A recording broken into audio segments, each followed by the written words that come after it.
Magic City was the place to be. The environment, the aura, the vibe. This was never seen before, period. My question is about the structure, because the documentary has a lot of people talking about it and their experiences. But how do you balance? Because there's rappers, there's cultural people, there are musicians.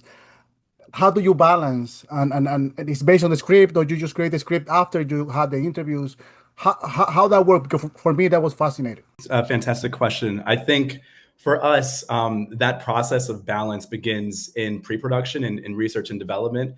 I think what our producing team had a good handle on from the beginning is understanding there's 4 pillars that are of interest to us in this series. So the history of Atlanta, the migration of hip hop from the north to the south, the aspect that Magic City is a family-owned and operated business, and then last but certainly not least, the stories of the women past and present that have come to that club.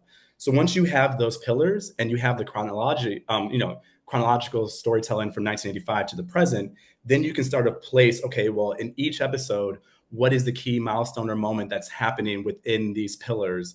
And how do I bring that to light on screen? I think what was a fun opportunity and equally challenging is everyone has a Magic City story. Like we could have done a 90-minute documentary just on Jermaine Dupri's interview, right? So I think the fun and challenge of this is, okay, well, how do we balance all this? And the answer, which is kind of one of our central themes, is you balance it by searching for community. Jamie touched on this earlier. Magic City has such a familial environment. It's such a communal space where everyone is interweaving and interacting with one another. The dancers are responsible for the music, so on and so forth. So by finding those communal touch points, that's how we develop a story that feels cohesive and central without it feeling sort of, disparate and erratic. Culturally, it's just something that I think is so important. And so I think that we had that, right?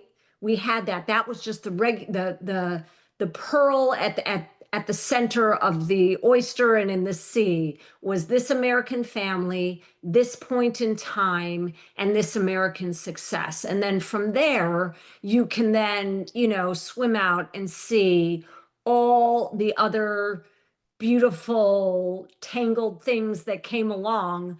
But at storytelling's heart, it is a beginning, middle, and an end.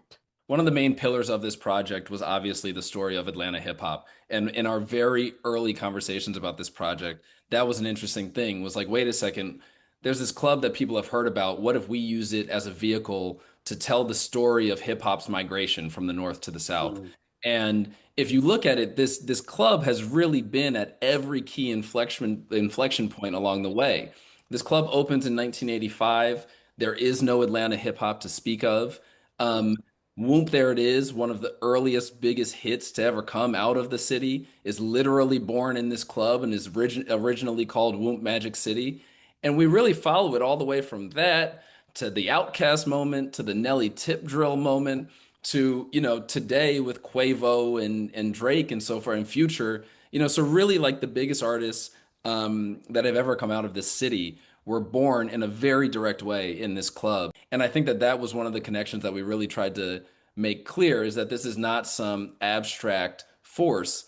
The hits that you listen to every day, the way that you see culture get shaped, it's a direct result of this club.